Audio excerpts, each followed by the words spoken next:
তুমি আমার কপালে নাই, আমি তোমার কপালে নাই। কথাটি যখন নীলিমা শেষবারের মতো বলেছিল, তখন বাইরে টিপটিপ বৃষ্টি পড়ছিল।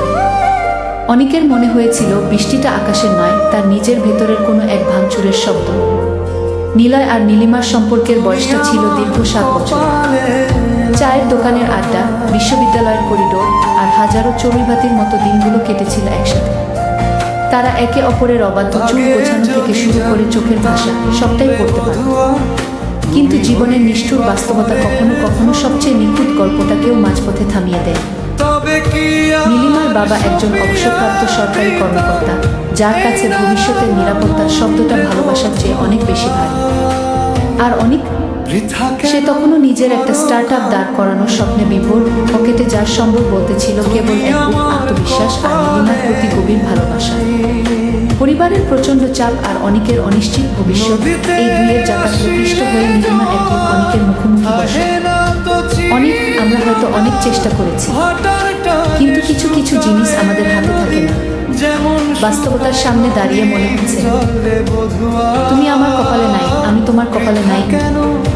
অনেক সেদিন কোনো যুক্তি দেখায়নি, নীলিমাকে আটকে রাখার আকুতিও জানায়নি। সে শুধু নীলিমার চোখের দিকে তাকিয়েছিল, যেখানে ভালোবাসার চেয়েও বেশি ছিল এক অসহায় আত্মসমর্পণের ছাপ।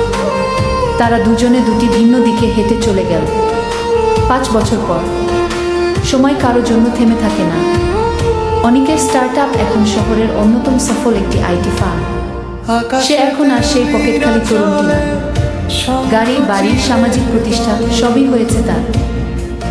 কিন্তু মনের এক কোণে সেই বিকেলের বৃষ্টি আর নীলিমার শেষ কথাগুলো এক গভীর ক্ষত হয়ে রয়ে গেছে।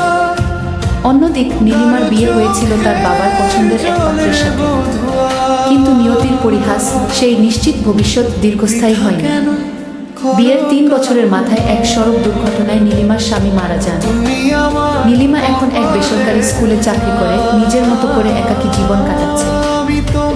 এক অদ্ভুত স্টেশন সেদিন ছিল একটা বিজনেস ট্রিপ থেকে অনেকের ফেরার দিন। হঠাৎ মাঝপথে ট্রেনের ইঞ্জিন বিকল হয়ে যাওয়ায় অনেককে একটা মফস্বল স্টেশনে নামতে হয়। চারপাশটা কেমন যেন চেনা চেনা, অথচ অচেনা।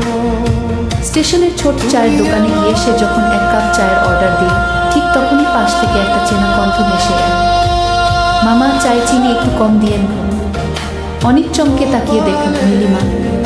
পরনে সাধারণ একটা সুতি শাড়ি, চোখে সেই চেনা চশমা, কিন্তু চেহারায় ক্লান্তির আর একাকিত্বের ছাপ। নীলিমা অনেককে দেখে থমকে দাঁড়াল। শেষ সংলাপ।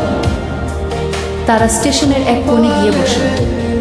দীর্ঘ 5 বছরের নীরবতা ভেঙে অনেক প্রথম কথা বলল। অনেক, কেমন আছে নীলিমা? নীলিমা একটু হেসে, চলছে একরকম। তোমার খবর তো পেপারে দেখি। তুমি এখন অনেক বড় মানুষ। অনেক বড় হয়েছে কিনা জানি না, তবে সেদিন যে অনেককে তুমি ছেড়ে গিয়েছিলে সে আজ আর নেই। এখন আমার সব আছে নীলিমা। নীলিমা মাটির দিকে তাকিয়ে রইল।